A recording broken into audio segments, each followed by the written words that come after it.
Bonjour à tous, bienvenue sur la chaîne Brist BD. Alors aujourd'hui je suis content de vous retrouver parce que, pourquoi? Tout simplement parce qu'aujourd'hui je vais vous présenter mes derniers achats en matière de BD. Ce sera donc les achats de février. Alors on commence tout de suite avec ce premier album qui est Les Maîtres Inquisiteurs tome 6.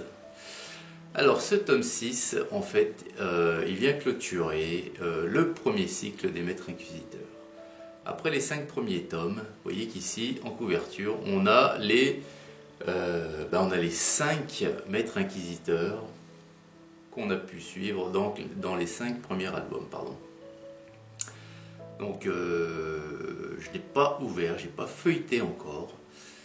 Donc j'imagine que l'aventure ici va avoir lieu avec l'intervention des 5 premiers Maîtres Inquisiteurs. Donc j'ai plutôt hâte de découvrir ce qui se passe à l'intérieur de cet album. A noter qu'au jour d'aujourd'hui, je crois qu'on a attaqué le 4e cycle de mémoire. Voilà, oui, 4e, tout à fait. Alors, voilà pour le premier achat, les Maîtres Inquisiteurs. Alors c'est aux éditions Soleil. Ensuite, toujours aux éditions Soleil, le tome 10 du cycle nain. Ça s'appelle Abocard du bouclier. Alors là encore, on va suivre les aventures d'un nain bien particulier, d'une maison bien particulière, qui est donc la maison du bouclier. Et donc, le petit synopsis, donc le seigneur de bataille Abocard est vieux et malade. Il n'est plus que l'ombre du guerrier qu'il a été. Son corps s'affaiblit et sa raison vacille. Pourtant, il lui reste encore à écrire le dernier chapitre de vie pour entrer dans la légende. Voilà. Donc ça, c'est toujours aux éditions Soleil. Abocard du bouclier, tome 10 du cycle nain. Également, toujours aux éditions Soleil, et toujours le tome 10, mais cette fois du cycle elfe. Ça s'appelle Elfe noir, cœur sombre. Alors tout ça, c'est des BD que je vous montre, nains et elfes, qui ont déjà quelques années. Elf, celle-ci, elle peut bien être de 2017-2018, si c'est pas antérieur encore. Nain, ouais, je dirais 2018-2019 pour le tome 10. Parce que Elf, vous voyez, ici c'est le tome 10, et au jour d'aujourd'hui, on en est au tome 30. 30 albums de sortie déjà. Donc ici, on va suivre toujours le même personnage dont j'ai oublié le prénom, le nom. Du premier tome des elfes noirs, parce que c'est pareil, elfes c'est répertorié en races d'elfes différents. Vous avez les elfes noirs, les semi-elfes, les elfes blancs, les elfes sylvains et les elfes bleus.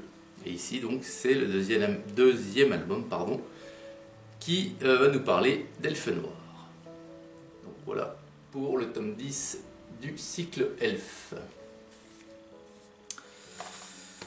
Ensuite, un album que j'attends avec impatience de pouvoir également ouvrir, c'est Les 5 Terres, c'est le tome 3 et ça s'appelle L'amour d'un imbécile. Alors ici on est toujours sur le cycle 1 et on vous parle toujours du royaume d'Angléon, c'est-à-dire le royaume des félins.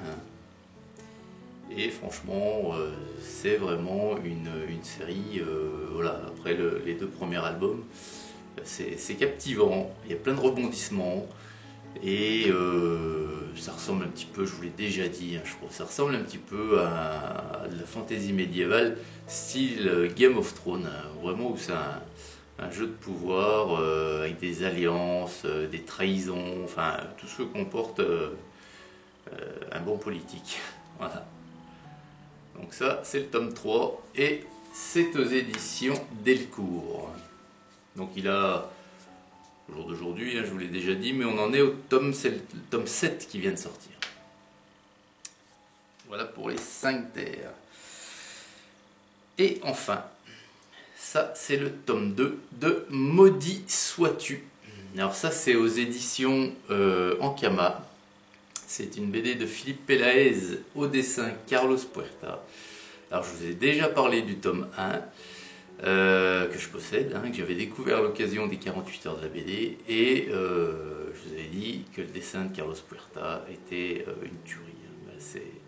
C'est vraiment une tuerie, c'est un dessin qui est hyper réaliste, hein, dans un style très très particulier. Ça c'est le tome 2.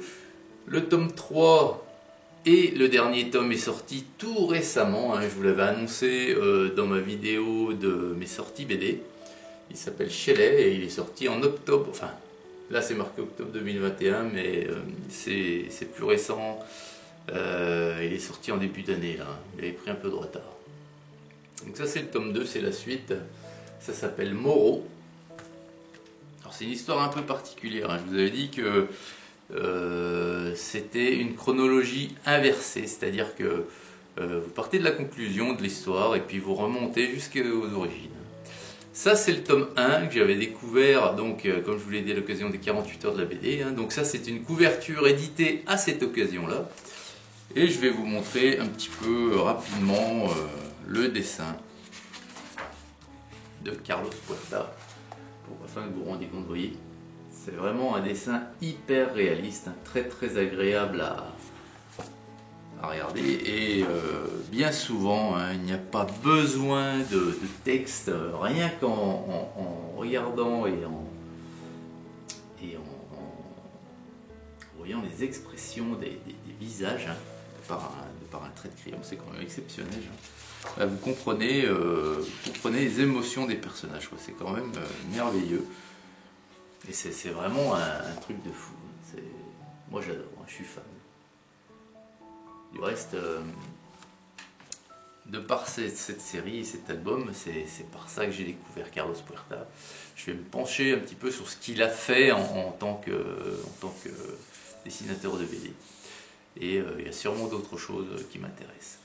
Voilà, bah écoutez, j'espère que cette petite présentation de mes BD de février 2022 vous aura plu. Et ben, je vous souhaite une excellente journée à toutes et à tous. Et puis, je vous dis à très vite pour une prochaine vidéo.